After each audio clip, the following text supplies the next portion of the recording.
Selamat siang Agremedian, kembali lagi di podcast Agremedia pada siang hari ini. Nah, kita juga kedatangan bintang tamu yang luar biasa nih teman-teman semuanya, yaitu Ibu penulis dari buku Pulang. Gimana Bu kabarnya hari ini Bu? Alhamdulillah sehat, baik dan bahagia. Bahagia sekali Kak. Bahagia sekali. Agremedian ya Bu? Iya, Bahagia. Agremedia. Iya. Orangnya ting-tingnya selalu ceria.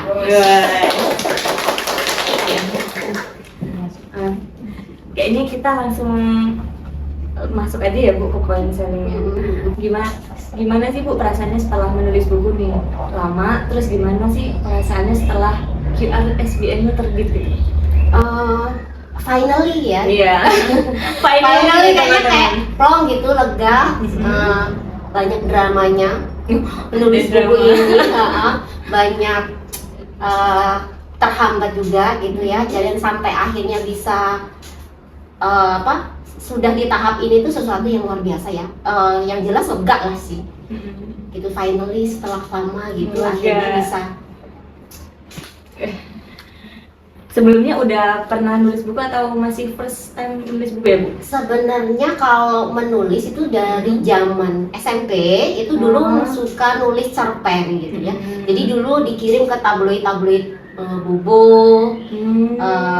Masih inget zaman SMP tahun 90-an ya itu suka nulis cerita pendek dulu. Memang sering menulis cerita-cerita yang dikirim ke tabloid-tabloid. Itu dari dulu zaman SMP tahun 90-an. Setelah itu tidak pernah lagi sih, hanya menulis diary aja. Oh, berarti udah lama ya Bu hobi menulis? Ya, hobi menulis. Salah satu hobinya menulis. Salah satu hobinya menulis. Salah satu. Mungkin dari Agremedia nih ada yang hobi menulis, mungkin selanjutnya bisa menulis buku ya kayak Ibu. Ya, Kita benar. menulis buku. Itu hobi bisa jadi sesuatu karya yang endingnya nanti bisa manfaat untuk banyak orang sih. Gitu. Nah Bu, kan dari judul-judul yang lain Bu, mengapa memilih judul Pulang? Kenapa Pulang? Karena dalam cerita di buku itu ya, seseorang menemukan tempat di mana dia kembali. Ya, jadi dari cerita di buku itu gitu, dia finally akhirnya dia menemukan tempat yang sebenar-benarnya dia tempat di mana dia berada. Jadi judulnya Pulang gitu ya Bu? Akhirnya tercetuslah judul Pulang itu tadi. Sebenarnya ada beberapa opsi nggak Bu, kayak beberapa judul gitu? Iya, sebenarnya ada beberapa judul sebelum Pulang ini, tapi setelah difikan dengan cerita, alur cerita benang merahnya, dan kemudian saya memilih Pulang yang lebih cocok dengan buku ini. Mungkin bisa diceritakan ya Bu isi bukunya secara singkat tanpa spoiler bagian yang emang boom, yang Agremedian yang nanti harus membaca banget nih buku ini. Ceritanya buku ini tentang perjuangan ya, perjuangan seorang ibu yang benar-benar dia berjuang dari zero, itu yang nggak dengan perang hatinya ya, dengan fisik juga mental dipertaruhkan gitu. Jadi ini adalah sebuah cerita tentang perjuangan ya. Menurut saya penonton kayaknya harus baca di buku ini. Dan penonton semua Agremedian di rumah harus baca nih buku Pulang. Ada bagian yang apa ya Bu? Harus dibaca nih ya sama Agremedian. Ada bagian yang harus dibaca sama Agremedian. Terus apa sih Bu inspirasi utama lahirnya buku Pulang ini Bu? Inspirasi karena mimpi ya kayaknya. Mimpi. Inspirasinya karena mimpi one day pengen punya karya yang bisa ada manfaatnya lah buat orang gitu. Seperti itu. Jadi mimpinya dari dulu memang pengen punya buku, pengen punya karya. Bukan tapi untuk kayak hadiah untuk diri sendiri gitu ya. Itu dengan menulis buku sih gitu. Berapa lama sih Bu kira-kira prosesnya dalam penulisan pertama kali menentukan ide sampai ke proses ini menyerahkan kepada tim editor? Kurang lebih 6 6 bulan lebih kurang lebih ya kurang lebih sekitar 7-8 bulan lah kurang lebihnya seperti itu, sampai akhirnya menyerahkan ke tim. Nah kan pasti di 6 bulan itu kayak ada tantangan tersendiri Bu, Oh, iya. dari diri Ibu ataupun distrek dari luar itu, boleh nih Bu diceritakan? Tantangannya lebih ke yang pertama ya, karena saya punya kegiatan lain selain menulis gitu, jadi pembagian waktu. Karena saya harus ada beberapa yang saya ngurusin anak gitu kan, jadi waktu yang kadang-kadang akhirnya terpending gitu. Yang kedua, kadang-kadang mentok di ide. Mentok di ide. Ya, kadang-kadang mentok di ide, karena ide sampai kita tercetus ide itu kita memang benar-benar dalam kondisi tidak ada distract apapun gitu. Itu yang benar. Kedua, mood ya. Mood. Sebagai wanita pasti ya, sebagai Bu, perempuan mungkin problematika ya yang tahu ya kalau perempuan sebagai- di Indonesia ya Bu? Oh Ya. bukan di Indonesia kayak Bu, Iya. di dunia. Jadi kayaknya mood yang sometimes itu kadang-kadang jadi trouble sebenarnya, karena mungkin saya seorang ibu ya, banyak yang diurusin, banyak hal yang harus diatur dan segala macam, dan akhirnya itu mempengaruhi mood sih, sebenarnya itu aja sih. Selebihnya overall oke.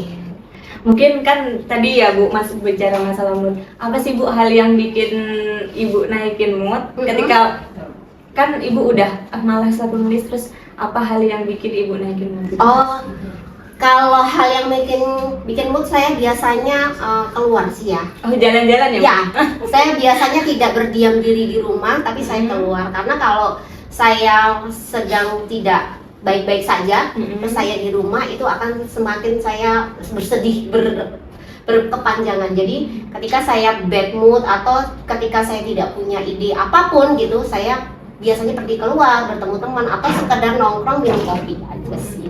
Ini untuk teman-teman agremedian yang mau mulai dan mau menulis, mungkin kedepannya nih kalau apa ya kayak buntu ya Bu idenya, Ya. bisa untuk jalan-jalan nih keluar minum Betul. kopi atau bertemu teman nongkrong ya Bu, Iya. biar menemukan ide menulis kembali. Nah untuk bagian mana sih Bu, ada part yang paling menantang di saat menulis, ada nggak Bu? Ada. Oh, ada. Part yang paling menantang itu kan, jadi kisah ini akan terinspirasi dari perjuangan seorang ibu ya, membesarkan anaknya tanpa suami gitu. Di part yang bikin meleleh gitu ya, ketika dia menceritakan tentang anak perjuangan dia menghandle anak-anaknya. Itu seorang ibu gitu ya, yang menghandle anak-anaknya dalam kondisi zero sih gitu. Ya. Jadi kita seorang ibu ketika berhubungan dengan anak itu pasti luar biasa gitu. Itu yang part yang bikin kayak aduh gitu, menguras energi, menguras emosi gitu. Dan sempat beberapa kali menangis ya ketika menulis bagian itu. Mungkin cocok nih buat teman-teman agremedian yang saat ini kan kalau Gen Z kan terkenal mental health ya Bu.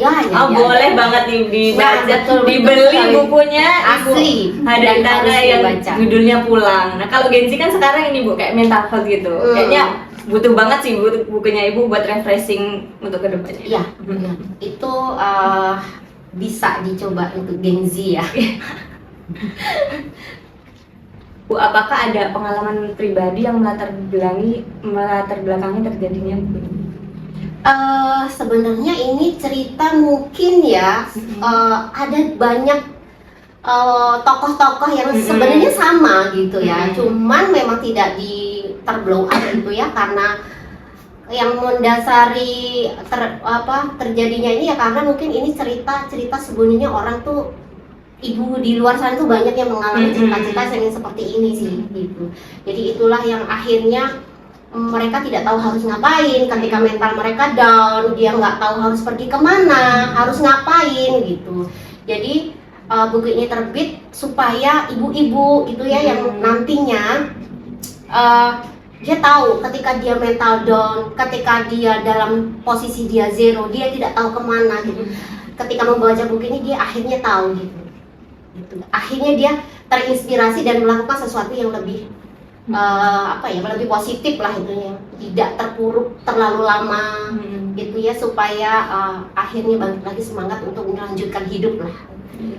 Kayaknya cocok banget sih Bu buat Gen Z zaman sekarang yang perempuan ya Bu, khususnya yang kadang kita bertakut dan butuh kayak buku refreshing untuk mengembalikan mood ya Bu. Kayaknya cocok banget itu untuk para perempuan yang atau calon yang akan menjadi ibu di masa depan gitu. Betul sekali. Ada nggak sih Bu nilai atau pesan yang terkandung di dalam buku? Jangan menyerah ya. Jangan. Ya. Menurut aku pesan untuk para ibu-ibu atau single mom atau perempuan lah, jangan menyerah. Apapun yang terjadi padamu, baik atau buruk, itu pasti ada kebaikannya. Tapi memang kita butuh waktu sih gitu. Ikhlas ya, tentunya pasti ikhlas, dan itu tadi, jangan menyerah. Iya. Semua tuh pasti akan sampai pada finishnya. Semua akan sampai pada finishnya. Itu bagi teman-teman perempuan-perempuan hebat di luar sana yang sekarang sedang terpuruk ya Bu. Betul. Mungkin dalam keadaan zero tadi ya Bu, mungkin bisa ada finally semua akan indah pada waktunya gitu. itu. Nah Bu, mengapa buku ini tuh perlu dibaca perempuan di luar sana di era buku yang mental health ya banyak? Ya bicara dengan mental health lagi ya gitu ya, kayaknya yang perlu kita bahas itu tidak memungkiri bahwa wanita itu yang paling sering sebenarnya yang mengalami breakdown mental ya.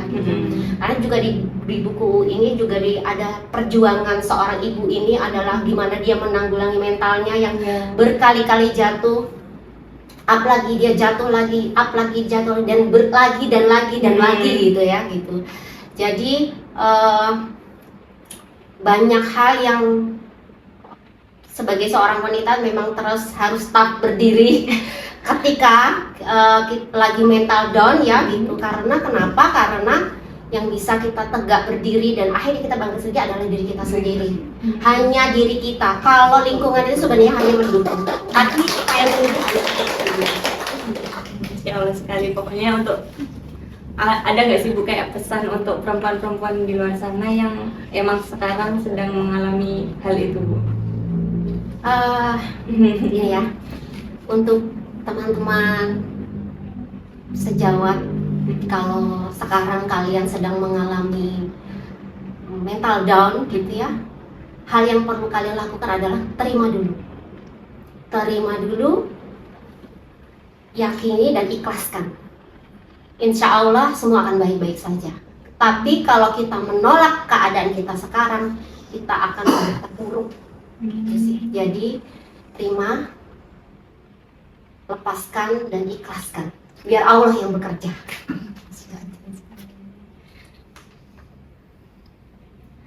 Ada nggak sih Bu kebiasaan atau rutinitas yang membantu ibu tetap produktif menulis di saat 6 bulan itu? Selain jalan-jalan nih Bu? Oh, selain jalan-jalan, kayaknya saya lebih seringnya tetap menulis ya gitu. Every day itu saya selalu journaling. Yang suka menulis buku Jadi diary setiap gitu. hari saya journaling. Setiap bangun tidur saya journaling, sebelum tidur saya journaling. Apapun yang ada di kepala saya tuangkan lewat buku. Jadi saya di rumah itu punya buku yang dari tahun 2009, buku harian itu dari 2007 malahan 2007 sampai sekarang saya masih ada gitu, dan itu kebiasaan itu masih saya lakukan. Jadi kalau saya merasa saya resah, gelisah, semua saya tulis, kemudian saya lupakan.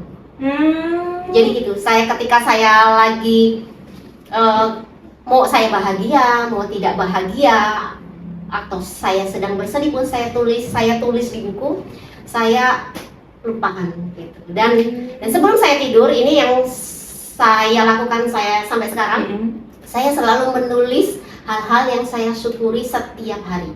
Jadi mulai dari bangun tidur, alhamdulillah saya masih bisa bangun, alhamdulillah nikmat makan. Coba kalau bayangin kalau kita sama Allah dicabut nikmat makannya, apa gitu. Jadi saya bersyukur hal-hal yang kecil yang kadang orang lupa. Itu yang saya lakukan sebelum saya tidur. Mungkin journaling. untuk teman-teman bisa nih dicatat tips ibunya agar rutin menulis Journaling, ya, Bu. ya, Rutin yes. journaling itu dari bangun tidur dan sebelum tidur ya, Ya, Bu. ya. Rutin journaling. Ada nggak sih, Bu, sosok yang paling berpengaruh di perjalanan menulis buku ini? Oh, ada ya. Ada. Banyak sih. Gitu. Jadi kalau bicara sosok berarti kan seorang ya. Tapi kalau saya banyak gitu. Terutama teman-teman saya.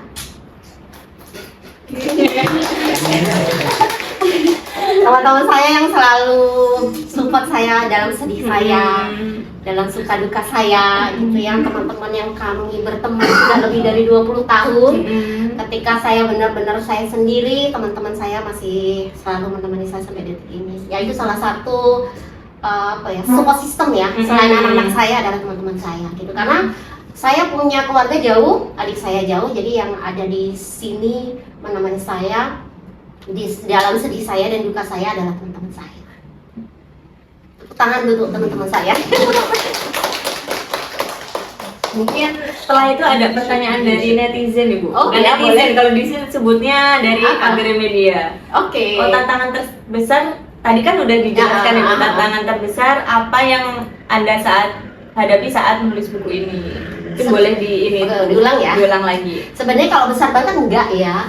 Sebenarnya enggak besar banget. Cuman memang kalau perempuan ya, itu sebenarnya yang paling sangat mengganggu adalah mood itu tadi. Iya. Ya. Ketika kita mood lagi nggak baik-baik saja, semua itu kayak terhambat gitu, kayak ada benteng gitu.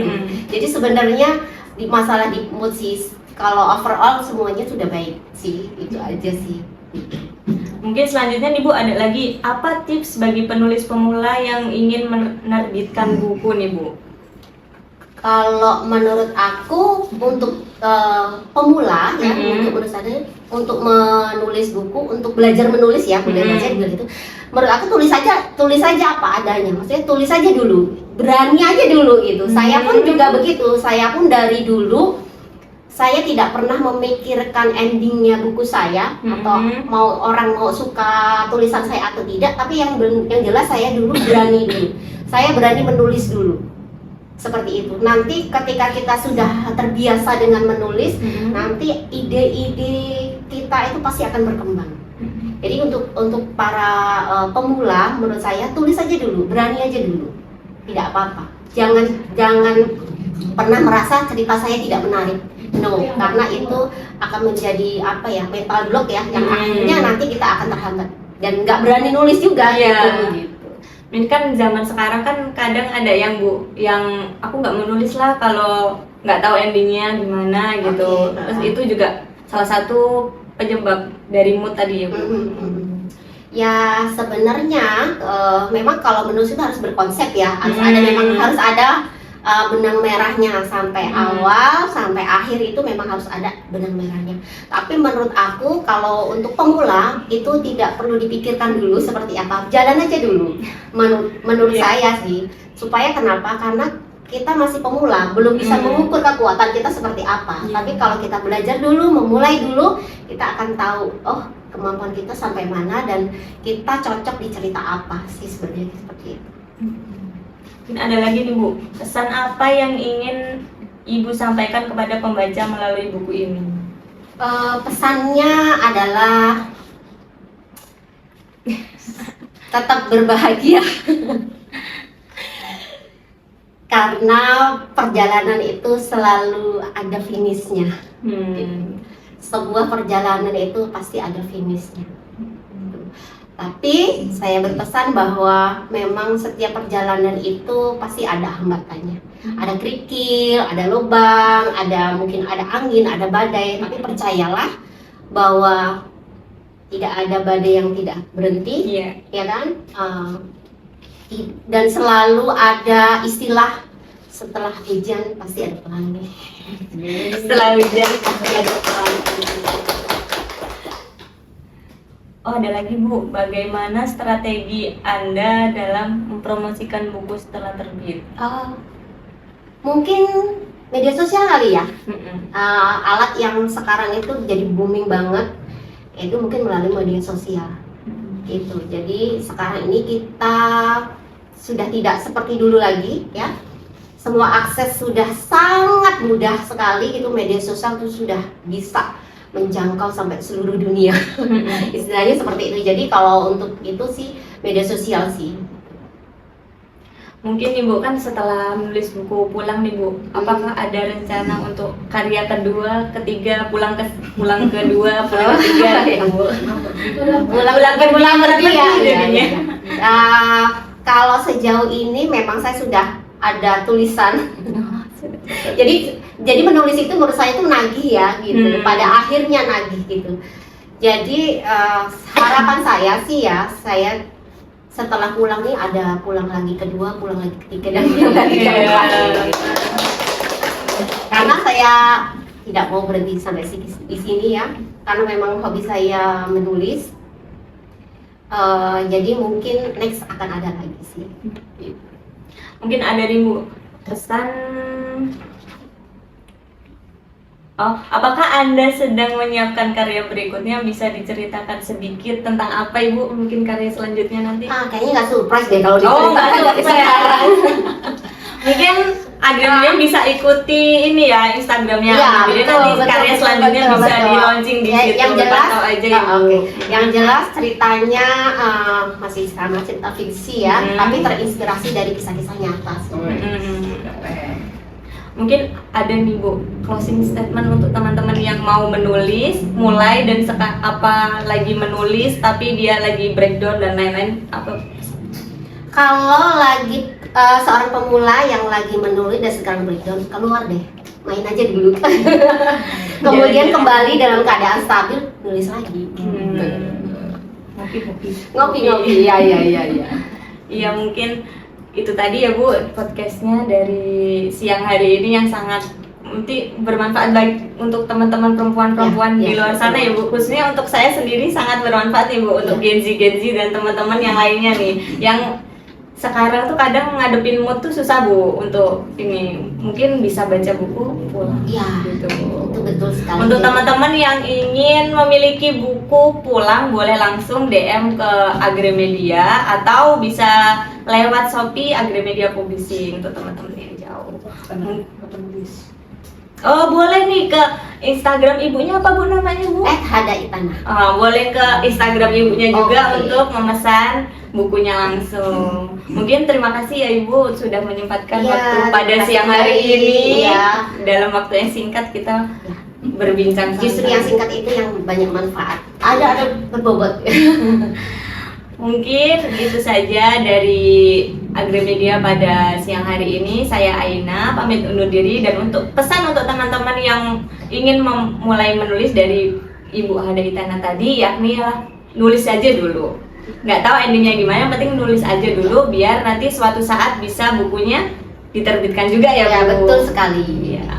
Mungkin saya akhiri. Wassalamualaikum warahmatullahi wabarakatuh. Waalaikumsalam warahmatullahi wabarakatuh.